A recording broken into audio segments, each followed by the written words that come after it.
इब्लीस था कौन? इब्लीस की नस्ल की इब्तदा जिस जिन से हुई उसका नाम तारानोस कहा जाता है। तारानोस इब्लीस से 1,44,000 साल कबल दुनिया पे मौजूद था। तारानोस की नस्ल तेजी से बढ़ी क्योंकि उन पे मौत तारी नहीं होती थी और ना बीमारी लगती थी। अलबत्ता ये चूंकि आतशी मखलूक थी तो सरकशी बदरजाए उत्तम मौजूद थी। इस जिन्नों की नस्ल को पहली मौत फरिश्तों के हाथों पैदाइश के 36,000 साल बाद आई, जिसकी वजह सरकशी थी। यहां पहली बार मौत की इब्तदा हुई। इससे पहले मौत नहीं होती थी। बाद में चल्पानेस नामी एक नेक जिन को जिन्नात की हिदायत का जिम्मा सौंपा गया और वो ही शाह जिन्नात करार पाए। इसके बाद बामोस को यह जिम्मेदारी दी गई। बामोस के दौर में ही चलेपा और तबलीस की पैदाइश हुई। ये दोनों अपने वक्त के बेहद बहादुर जिन्नात थे और उनकी कौम ने चलीपा को शाशेन का लक़ब इसके शेर के जैसे सर की वजह से दिया। इन दोनों जिन्नात की वजह से सारी कौम कहने लग गई कि हमें उस वक्त तक कोई हरा नहीं सकता जब तक शाशेन और तबलीस हमारे दरमियान मौजूद हैं। इन दोनों की वजह से कौम के जिन्नात आसमान तक रसाई करने लगे और तीसरे आसमान पर जाकर शरारत कराते थे। ऐसे में हुक्म इलाही से फरिश्तों ने उन पर हमला किया और इबरतनाक शिकस्त दी। इसी दौरान जब इज़राइल अलैहिस्सलाम को इब्लीस ने देखा तो सजदे में गिर गया। इब्लीस शुरू ही से एक नडर और ज़हीन बच्चा था। उसमें बाप की बहादुरी और मां की मक्कारी कूट कूट कर भरी हुई थी। उसने मलाइका के साथ जाकर तौबा का बाकायदा ऐलान किया और फिर फरिश्तों से फैज़ इल्म हासिल करने लगा। इल्म हासिल करने और रियाजत का ये आलम था कि पहले आसमान पे आबिद, फिर दूसरे आसमान पे जाहिद, तीसरे आसमान पे बिलाल, चौथे आसमान पे वाली, पांचवें आसमान पे तकी और छठे आसमान पे कबाजान के नाम से मशहूर हुआ। ये वो वक्त था जब ये फरिश्तों को सिखाता था। सातवें आसमान पे इब्लीस बुक़्क़ाए नूर में रहा। हफ्त अफलाक के सब मलाइका का मुअल्लिम करार दिया गया। यहां तक पहुंचकर इब्लीस ने अपनी आजजी और रियाजत की इंतहा कर दी। कमोबेश इब्लीस ने 14,000 साल अर्श का तवाफ किया। यहां उसने फरिश्तों में उस्ताद सरदार अज़ाज़ील के नाम से शोहरत पाई। कमोबेश 30,000 साल मुक़र्रबीन फरिश्तों का उस्ताद रहा। इब्लीस के दरसोवाज की मियाद कमोबेश 20,000 साल है। फरिश्तों के साथ क़याम की मुद्दत कमोबेश 80,000 साल है। इब्लीस को हुक्म हुआ कि दारोग़ाए जन्नत रिज़वान की मुआवनत करो और अहले जन्नत फरिश्तों को अपने इल्म फजल से बहरावर करो।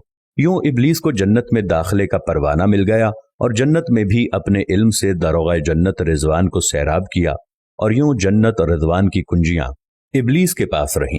रिवायत के मुताबिक इब्लीस 40,000 साल तक ये फर्ज खजानची अंजाम देता रहा। यही वो मकाम आला तरीन जन्नत रिज़वान ही था जहां इब्लीस ने पहली बार बादशाहत के ख्वाब देखने शुरू किए। उस वक्त इब्लीस के पास हफ्त इक़लीम, अफलाक, जन्नत और दोज़ख सबका इख्तियार था और उसने चप्पे चप्पे पे सजदे किए थे। मगर यहाँ पे इब्लीस आजिज़ी से पहली बार भटका और खुद को बादशाह बनाने और रब बन जाने के ख्वाब देखना शुरू किए। कई मलाइका के सामने रबूबियत की बात भी की, मगर मलाइका के इनकार के सबब चुप हो गया और यूं निज़ाम चलता रहा। मगर इस सब से अल्लाह ताला की ज़ात बेखबर न थी। फिर आदम अलैहिस्सलाम की तख्लीक का मरहला आया जिसके कुरान मजीद में वाक़यात बयान हुए हैं। इब्लीस आदम अलैहिस्सलाम को जुज़ जुज़ मरहलावार मुख्तलिफ अक़साम की मट्टी से तख्लीक होता देखता रहा और चुप रहा। मगर जैसे ही उसे ये मालूम हुआ कि ये आदम अलैहिस्सलाम अल्लाह ताला के नायब हैं तो उसने वावेला किया, इबादत और इताअत का वास्ता दिया। फिर तंज किया कि मुझ जितनी इबादत किसने की, और आदम अलैहिस्सलाम को सजदा करने से इनकारी हो गया। तब अल्लाह ताला ने कहा, निकल जा शैतान मरदूद।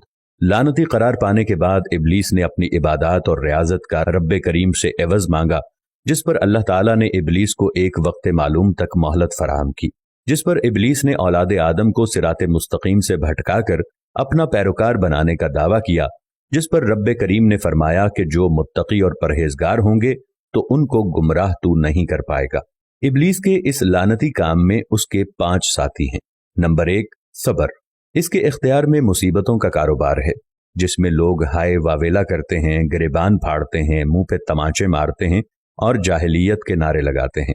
नंबर 2, और ये लोगों को बदी का मुर्तकब करता है और बदी को लोगों पे अच्छा और पसंदीदा करके दिखाता है।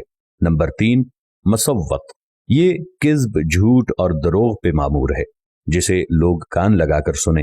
ये इंसानों की शक्ल अपनाकर उनसे मिलता है और उन्हें फसाद बर्पा करने की झूठी खबरें सुनाता है। नंबर 4, दासम।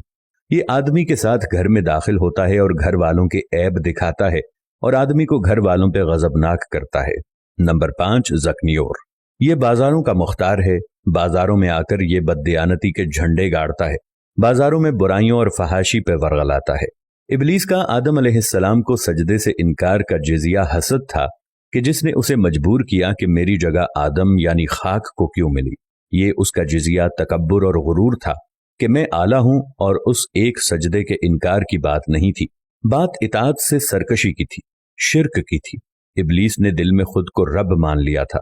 इसी शिर्क अजीम की बदौलत इबलीस ता क़यामत रुस्वा और लानती ठहरा और औलाद आदम को भटकाने के लिए आज़ाद करार पाया। हासिल नतीजा ये ठहरा कि रब्बे करीम को इंसान की इबादत, आजजी, इल्म दानिश से कुछ गरज नहीं है। रब्बे करीम सिर्फ देखता है कि दिल में इताअत व फरमा बरदारी कितनी है। इसी बुनियाद पर तकवा और परहेजगारी के दर्जे करार पाते हैं। अल्लाह करीम हमें अपनी नीयत को दुरुस्त रखने की तौफीक अता फरमाए।